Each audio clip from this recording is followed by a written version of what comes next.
Police officers thought they were arresting just another frail old man. But when Pentagon agents stormed their station 30 minutes later, everything changed. This isn't just a story about an elderly man.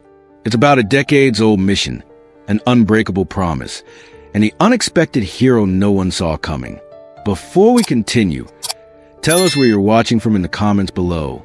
And don't forget to hit that subscribe button, because tomorrow we have something even more shocking that you won't want to miss. James Mitchell was 83 years old. He lived alone in a modest house at the edge of Riverdale, a place most people drove past without a second glance. Locals called him Old Captain, a quiet, solitary figure who kept to himself. His daily routine never varied. Up at 0500 hours sharp, a brisk 20-minute walk regardless of weather, then coffee on his porch while scanning the surroundings with military precision. Though decades removed from service, his eyes still moved systematically, sweeping sectors as if on patrol.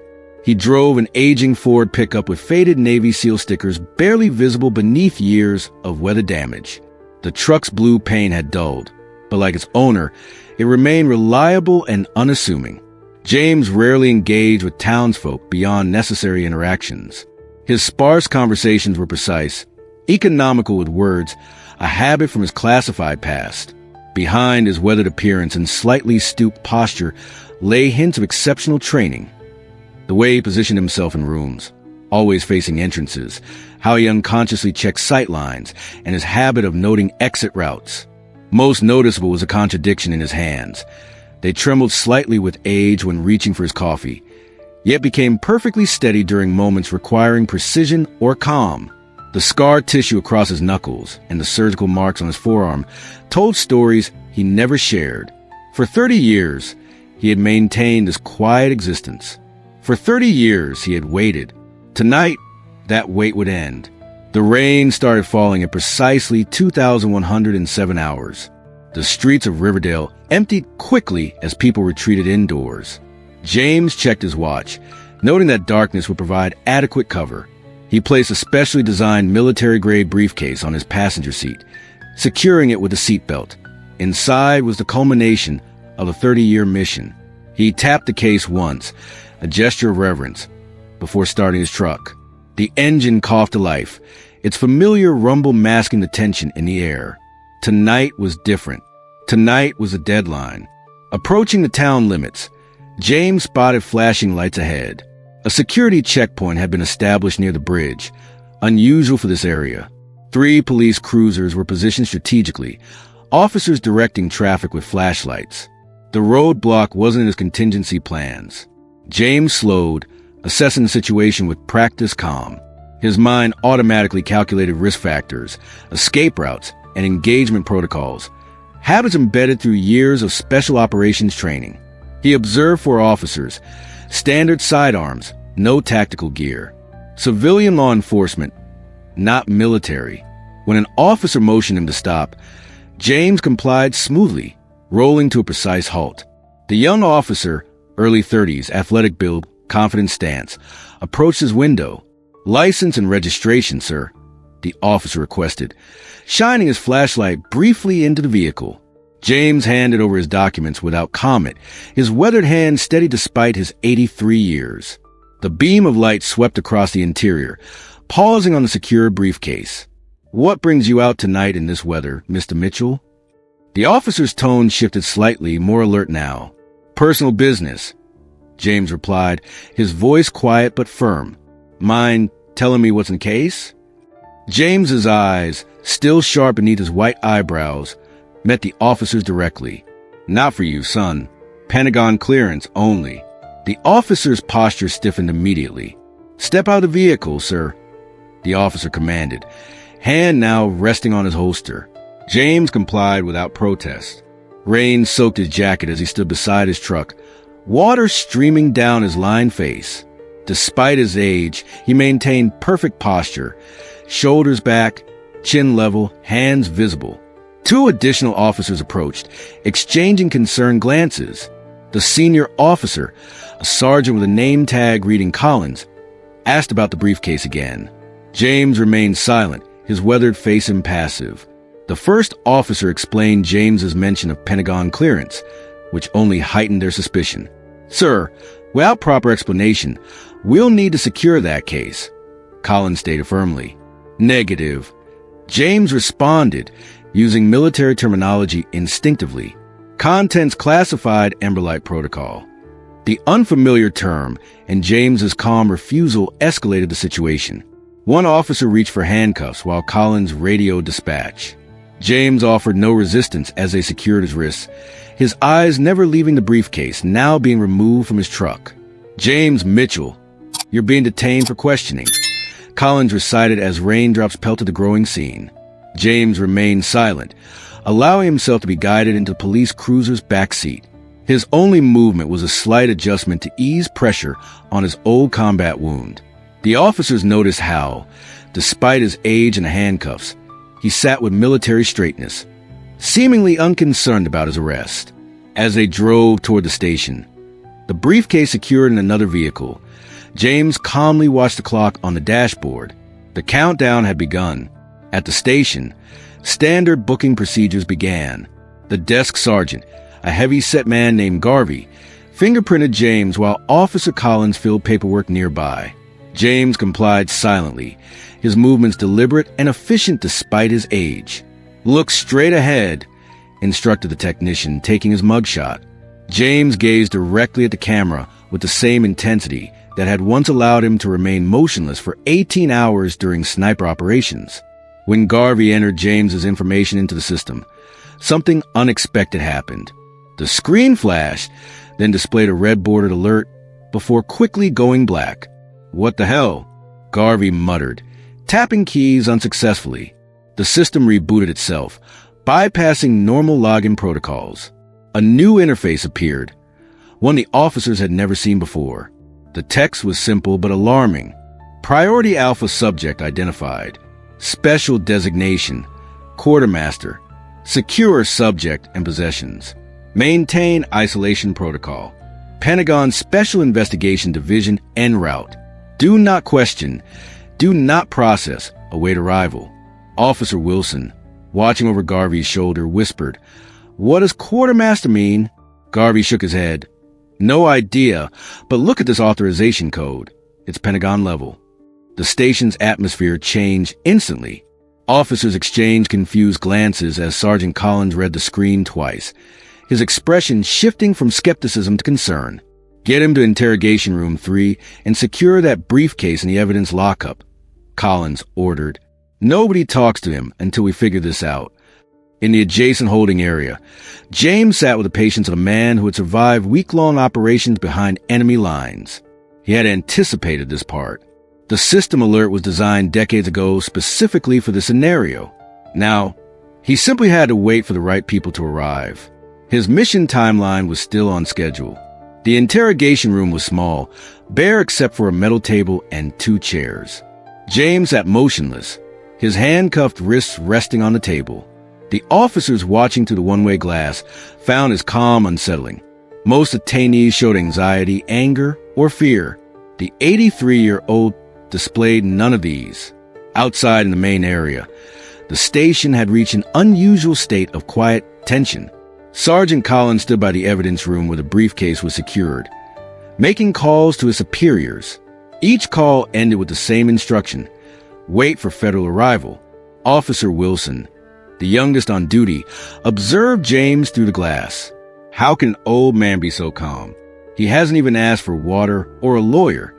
"Military training," replied Detective Morgan, a former Army Ranger who had just arrived for his shift.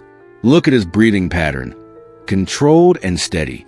And his eyes are constantly scanning. Even now, he's not confused or worried. He's running an operation."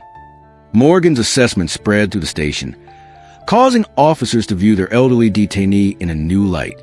Some began searching databases for information on James Mitchell, finding only basic records. Honorably discharged Navy personnel, homeowner for 30 years, no criminal record. Nothing explaining the high-level security protocol his identity had triggered. In the evidence room, Officer Rivera examined the briefcase without touching it. Its construction was unlike anything he'd seen before. Reinforced corners, specialized locking mechanism, and material that seemed designed to withstand extreme conditions. The station's dispatch radio crackled with unusual traffic. Highway patrol reported multiple unmarked vehicles moving at high speed toward Riverdale. Local airspace had been temporarily restricted. Something significant was happening. As the minutes ticked by, James continued his patient vigil. His mind tracked time precisely. 22 minutes had passed since his fingerprints entered the system. The response was coming exactly on schedule.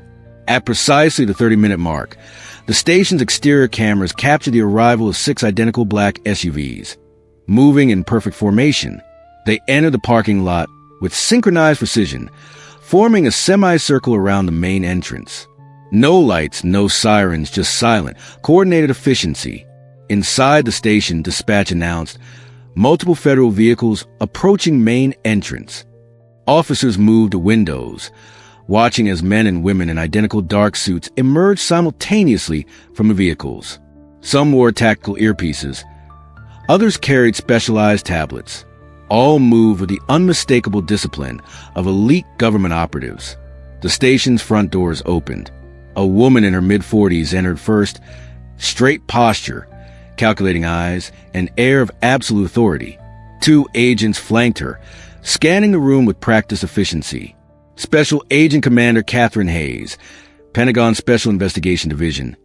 She announced, presenting credentials to Sergeant Collins. Her voice was measured and precise. I understand you have a subject designated quartermaster in custody, along with secure materials. Collins examined her credentials, noting classifications he'd never seen before. Yes, ma'am. He's in Interrogation Room 3. The briefcase is secured in our evidence room. Hayes nodded once.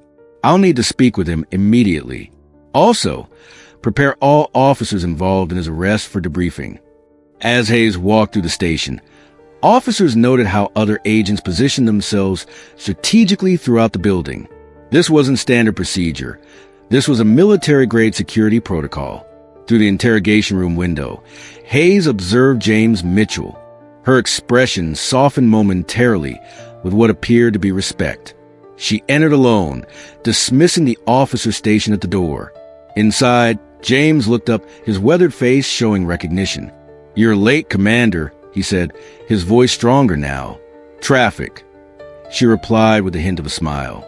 Then formally, Quartermaster Protocol acknowledged. Authorization Crimson Daybreak. James nodded once. The mission clock is still running, Commander. 30 years for months, 17 days. And it ends tonight, Master Chief Mitchell. Hayes responded, removing his handcuffs. The Pentagon sent its regards and its apologies for the delay.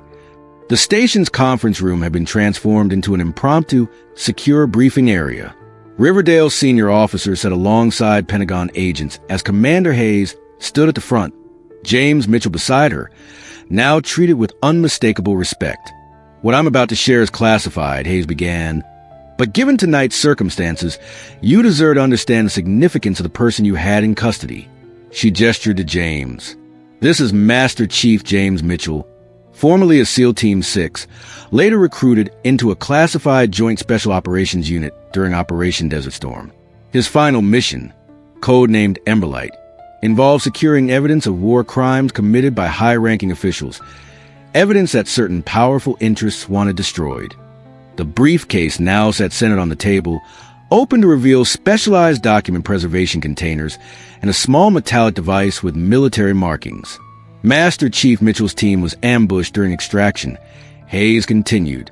5 operators were killed. Mitchell, despite severe injuries, secured the evidence and escaped. When he attempted to deliver it to proper authorities, he discovered the mission had been officially disavowed. The evidence was too damaging to certain political careers. James spoke for the first time, his voice carrying the weight of decades. My commanding officer's final order was to secure this evidence until proper channels could be established. However long it takes, he said. That was 30 years ago. Hayes explained that a recent congressional investigation had uncovered references to Emberlight, triggering the reactivation of protocols Mitchell had been waiting for. Tonight's delivery was a culmination of a 3-decade mission. The identification system that flagged his fingerprints was designed specifically for this scenario. Hayes said, "It remained dormant within federal databases all these years, waiting for this moment." Officer Torres, who had first detained James, looked stunned. "So he's been guarding classified evidence for 30 years, just waiting?" "Affirmative." James replied simply. Mission parameters were clear. Protect the evidence until properly relieved. Hayes added quietly, "What you witnessed tonight wasn't just procedure. It was a completion of one of the longest-running covert operations in modern military history, and the delivery of a promise kept the fallen comrades." As the briefing concluded, the atmosphere in the station had transformed completely. Officers who had hours earlier viewed James as a suspicious elderly man now stood straighter in his presence. The Pentagon team prepared for departure, securing the briefcase with ceremonial precision. Commander Hayes addressed the assembled officers one final time. Master Chief Mitchell's actions tonight and throughout the past 3 decades exemplify the highest traditions of military service. His commitment to mission and teammates long after the world forgot them represents everything our Special Operations Forces stand for. She turned to James and, in a rare breach of protocol, rendered a formal salute. "Mission complete, Master Chief." James returned the salute with perfect form, his 83-year-old arm steady as steel. For a brief moment, everyone present saw beyond his age to the elite warrior he had been, and in many ways still was. Officer Torres approached hesitantly, extending his hand. "Sir, I apologize for how we treated you earlier." James accepted the handshake with a firm grip. "You were doing your job, son. Security matters." No apology needed. The simple exchange communicated something profound about duty and understanding that transcended the evening's confusion. In James's eyes was not resentment, but the quiet satisfaction of completion. 1 week later, James Mitchell sat on his porch again, watching the sunrise with his usual cup of coffee. The briefcase was gone, the mission complete, but his routine remained unchanged. What had changed was how Riverdale saw him. Officer Torres occasionally drove by, offering a respectful nod.